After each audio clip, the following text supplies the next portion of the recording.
Men should know that women need affection. It's a primary need for women. And so we want to follow the example of the Prophet ﷺ. There was a reason that he encouraged spouses to hold hands and to feed one another from the same plate.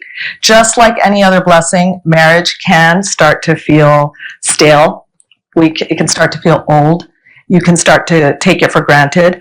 But these types of intimate gestures help reinvigorate the marriage. You want to take note of the 5 languages of love. There's a book out there that you can find that discusses the 5 languages of love. But a quick synopsis is that there's 5 ways that men and women show love to one another. 5 ways all human beings show love to one another. And the way people show love is by providing service, by giving your time, by giving verbal praise and affirmation, by giving physical affection, and by giving gifts. These are the 5 languages of love. And you want to see which language of love your spouse is utilizing on you. If you have a different language of love, your spouse may not notice your language of love because they can't hear it because you're speaking a different language. And I'll give you a case in point.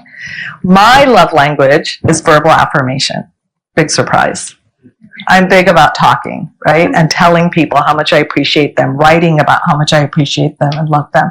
My husband's language of love is service. He doesn't talk much about how much he loves you. He's just quietly doing what needs to be done. And the times that my husband and I butt heads or we have a conflict, it's usually when we're speaking different languages of love and we're not hearing each other. So mine might be, I made an effort to look nice and you didn't say anything about how pretty I look, or you didn't say anything about how delicious my food is that I made for you today. And an example of a time when he was frustrated with me was when I borrowed his car and I came back and the gas tank was on empty, because that's something he would never do. He would never leave me with an empty tank of gas. And so to him, it was a sign of inconsideration for me to overlook the fact that I was leaving him with an empty gas tank, because he's all about service.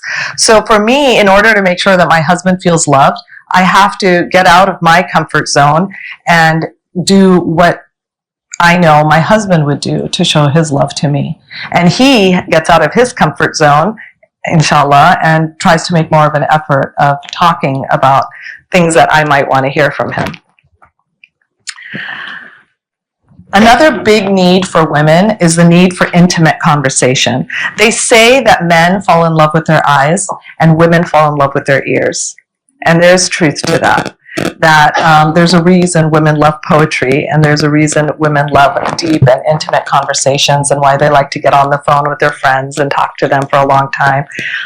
Whereas husbands are just fine, hearing the basic details of what's going on, the basic points, and not going into too many details.